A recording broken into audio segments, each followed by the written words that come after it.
A gunshot cracked the blackout wide open. The flashlight jittered in my hand, its beam slicing uselessly through the kind of dark that felt thick, almost sticky, like breathing in the inside of a paper bag. I'd already tried the living room switch 3 times, which was stupid, but habits die harder than hope. I kept pressing the button, expecting to feel the old familiar click, but all I got was the plasticky snap and my own shallow breath bouncing off the walls. No hum from the fridge, no glow from the digital clock, which until an hour ago blinked 3:41 every night because I never set it after daylight savings. I should have gone to bed earlier, but the stupid phone bill was due and I'd spent half the night arguing with the payment portal on my busted laptop. It's not like I had money to spare. Temp gigs at the warehouse barely covered rent, and I was already behind. Again. All I wanted was a shower, a bowl of stale cereal, and to crash out before the early shift. Instead, I found myself standing barefoot on linoleum, clutching the mag light my dad gave me after he moved south. The battery was half dead, and I kept thinking about how he said, "Always check the charge, and never trust the quiet." Out in the hallway, something shuffled, slow and heavy, like someone dragging a sandbag. I froze. There was no way anyone could be out there. Power was out up and down the block, I'd checked, and even the old guy across the hall had locked his 3 deadbolts. I should have felt safe. But I remembered the last time the lights died, how my neighbor's wife called out through the wall, asking if I could hear a weird rattling from the vent. I told her she was just spooked. The next morning, her place was empty, door swinging open, TV flickering static through the rest of the building was dark. The mag light flickered. Sweat rolled down my neck. I gripped my phone, dead of course, thumb absently tracing the cracked screen, trying not to think about the chipped plastic heart that used to dangle from the case. A gift from Jamie before she left last spring. The silence started to crawl. That's when I heard it again. A wet, sucking gasp, like someone pulling air through a mouthful of marbles, coming from the stairwell. If I could just make it to my car, I could charge my phone, call someone, anyone, but to get there, I'd have to pass the stairwell, and the sound was getting closer. I edged backward, the flashlight trembling in my grip, painting spastic arcs across the door. Every muscle in my legs screamed to run, but the memory of that sucking noise pinned me in place. My building was old, cheapest rent I could find, and when the power died, it was like being entombed. The emergency lights in the hallway hadn't flickered on. No red glow from the exit sign. Even the faint hum of the city had faded, as if the whole block was just a room someone shut the door on. I pressed my back to the fridge. Sweat stung my eyes.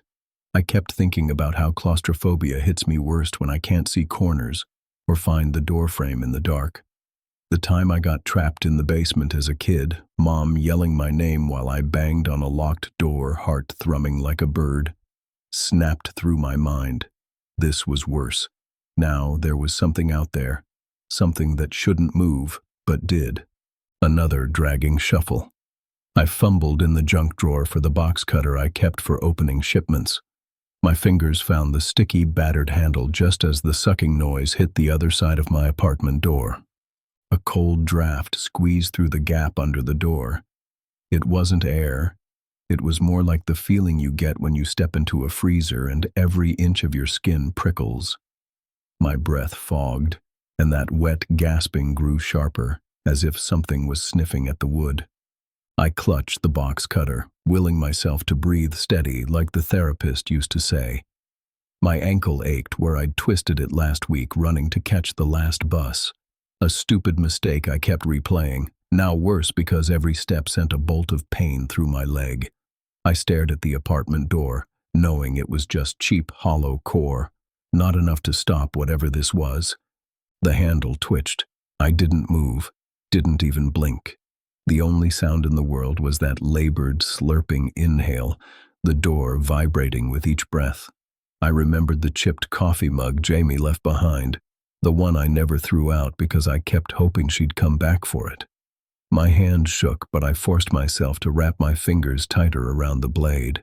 Something scraped along the outside of the door, leaving a trail, a thick, oily residue leaking under the crack. It didn't look like blood. It was darker, almost black, and as it spread, the room filled with a rotten, coppery stench. My stomach lurched. I covered my mouth and tried not to make a sound. The thing outside stopped moving. The silence pressed in, heavier than before. The residue under the door began to bubble, little blisters popping and releasing that reeking gas. I stared, transfixed, until a single black bubble burst and spat a tiny, twitching shape onto the floor. A tooth. Human, yellowed, with a filling like the one I got in high school. The hallway exploded with noise. Something hammered at my door, harder and harder, as if it knew I was watching. My phone, still clutched in my palm, vibrated once, even though it was dead. The screen glowed blue for half a second. I saw a name flash, DAD, before it snapped off. I had to make a choice, stay and face whatever wanted in or bolt for the stairwell, and the thing making that sound. I swallowed the urge to call out, fear slick on my tongue. I shoved my dead phone in my pocket, gripped the box cutter tight, and crept toward the kitchen window. Outside, the city was a shadow. No streetlights, no neon, not even the blue flicker of TVs in the towers across the street. Just a rolling blackout that seemed to suck the world empty. Down in the lot, I could barely make out the shape of my battered Honda under a street lamp that, against all logic, glowed a weak, sickly green. The only light for blocks, but something about it made my skin crawl. The hammering stopped. Silence again. Thick. Alive. I risked a glance at the door. The black ooze was still bubbling, spreading across the cheap linoleum, devouring the gap where daylight used to leak in. Each bubble popped and spat a faint metallic mist that curled through the room. I pressed the sleeve of my hoodie over my mouth. My head swam, vision tunneling in and out. Then, the doorknob started turning, slow at first, then jerking, frantic. The pounding resumed, sharper this time, wood cracking. I stumbled back, knocking the mug off the counter. It shattered, pieces skittering under the fridge. I bit my lip to keep from cursing out loud. That smell, rotten pennies and freezer burn, grew stronger. It made me think of the old coin collection Dad left behind, the one I always planned to sell, now buried somewhere in my closet, useless except as a reminder of debts unpaid and time wasted. My ankle throbbed. I forced myself to move, limping toward the back door. The mag light stuttered, throwing just enough light for me to see the peeling paint and flimsy chain lock. I was halfway there when something thumped against the door again, hard enough that the frame groaned. In the split second of panic, I glanced back, just in time to see a long, thin shape sliding under the door, glistening and jointed, like a centipede the size of a broom handle. It curled toward me, segments flexing, leaving oily marks on the floor. At the tip, a tiny, twitching jaw, packed with teeth. Instinct took over. I slammed my foot down on the thing. It squealed, high, wrong, almost digital.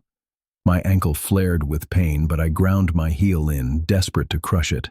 It split open, spraying black fluid that hissed where it touched air. The door frame buckled. I fumbled with the back door lock. Hands slick with sweat, I finally slid the chain free and yanked the door open. Cold night air punched into the kitchen, clearing my head for a second. I stepped outside and shut the door behind me, box cutter raised. Above, the sky was starless, washed out by the city's dying breath. Down the steps, the alley stretched away, darker than any night I remembered. The green light by my car pulsed, almost inviting. I made myself move, one limping step at a time, listening as something inside the apartment slammed against the door, shrieking in that same digital wrong frequency. Halfway to the car, I heard another sound, softer, but unmistakable. From somewhere farther down the alley, someone else was calling my name. I froze on the cracked pavement, eyes straining to pull faces from the dark. The voice sounded close, too close. Alex! It was ragged, hoarse, like someone with gravel caught in their throat. My first instinct was relief, but then I realized, no one calls me that except Jamie, and she shouldn't be here. My breath came short and sharp. I turned in a slow circle, box cutter raised, scanning the alley walls, the shadow behind the dumpster, the slumped, broken fence at the lot's edge. A memory hit hard. Jamie's laugh over burnt toast the day she left, the way she hugged me too tight at the door, like she already knew something was coming for us. I almost shouted back before I remembered the way the thing inside my apartment tried to mimic human sounds, wet, sucking gasps that twisted into syllables. Again, Alex. This time, right behind me. I whipped around. There was nothing. The green light by my car flickered and dimmed. The shape slumped beside the lamp twitched. I caught a glimpse of hair. Long, matted, familiar. But the face was wrong. Too many teeth, grinning, and a single cloudy eye that rolled toward me. I staggered backward, ankle buckling. My head spun from the stench still clinging to my clothes, metallic and rotten. I blinked hard. For a second, I saw Jamie standing in the glow, the plastic heart she'd given me dangling from her wrist, but then she was gone, replaced by that thing slithering closer on too many limbs. Each joint clicked like typewriter keys. I fumbled for my keys, hands shaking so bad I dropped them. The thing froze, head cocked, then scuttled forward, legs scraping the pavement. I kicked the keys under the car. Heart pounding, I dropped to my knees, scraping skin and tearing my jeans as I reached for them. The box cutter clattered from my grip. I snatched the keys and stabbed the unlock button, praying the lights would flash, that my battered Honda would be the one normal thing left in the world. The headlights flickered. The thing shrieked, a pitch that made my eardrums quiver and teeth ache. It darted back into the shadows. I scrambled up, yanked the door open and threw myself inside, slamming the lock down behind me. My breath fogged the glass. I fumbled for my phone charger, jamming the cable into the port even though I knew the battery was shot. For a heartbeat, nothing happened. Then my phone vibrated, screen lighting up bright blue. But the display was wrong. Just a field of static and a single, blinking cursor. A text appeared. Do not let them in. The car's radio hissed to life, spitting out bursts of static and half-words in my dad's voice. Through the windshield, the green light pulsed, and the alley filled with crawling shapes, all of them watching me. The shapes crowded closer, their shadows rippling in the sick green glow. I pressed my forehead to the steering wheel, the box cutter trembling in my fist, trying to breathe around the panic clawing at my chest. The radio warbled, words breaking through the static, my dad's voice, clear for a second. Keep the doors locked. Don't answer. Outside, the things started circling the car. I could see them more clearly now. Joints flexing wrong, jaws lined with mismatched teeth, bits of what used to be faces stretched over skulls like masks. Some wore scraps of clothing, my neighbor's flannel, a kid's Spider-Man pajama sleeve, trophies, or maybe reminders of who they used to be. The air inside the car thickened with the rotten metal stink, leaking in through the vents. The phone buzzed again. This time the blue light didn't flicker out. The screen showed a map, just the block, my car at the center, red dots multiplying every second. A blinking message, don't leave the car. My ankle throbbed. I tried the ignition, nothing but a low, grinding whine. The headlights sputtered, casting frantic shadows across the alley. One of the shapes reared up, slamming a limb onto the hood, denting the metal, smearing it with that oily residue. I slammed the lock button, heart in my throat. The radio shifted, static melting into a lullaby my mom used to hum when the nightmares got bad. For a moment, I almost slipped under, memory washing over me, soft blankets, safe hands, the scent of old coffee in the kitchen. A sudden jolt, A shape smashed the driver's side window. The glass spiderwebbed, but held. They pressed in, dozens of milky eyes searching for a crack. I grabbed the box cutter and readied myself, staring at the message on my phone. My vision tunneled, the world outside shrinking to the pulse of blue light and the hiss of the radio. The message changed. Wait. They move at the sound. I killed the headlights. The alley plunged into darkness. The things outside froze, confused, heads swiveling in jerky arcs. I slid down in the seat, counting each ragged breath, ankle throbbing in time with my pulse. The only sound was the soft whine of the phone charger and the faint, sticky scrape of bodies against glass. Minutes, or maybe hours, dragged by. At some point, the green light faded, taking the shapes with it. The radio died. I forced myself to sit up, staring out into the empty alley. My phone buzzed one last time. The screen showed a final message. Sunrise is safe. For now. I unlocked the door, legs trembling, and staggered out. The street was empty. No bodies, no black ooze, nothing but broken glass, and the distant sound of a city starting to wake. I limped past my building, the old coffee mug's shards glinting on the steps, and watched the first thin line of sunlight split the horizon. The air tasted clean for the first time all night. If you ever find yourself alone in the dark, hearing voices that shouldn't belong to anyone you love, lock the doors, kill the lights, and wait for the dawn. Some things only hunt when the power goes out. If you made it this far, hit the like button, subscribe to Dark Whispers, and let me know in the comments. What would you do if the lights never came back on?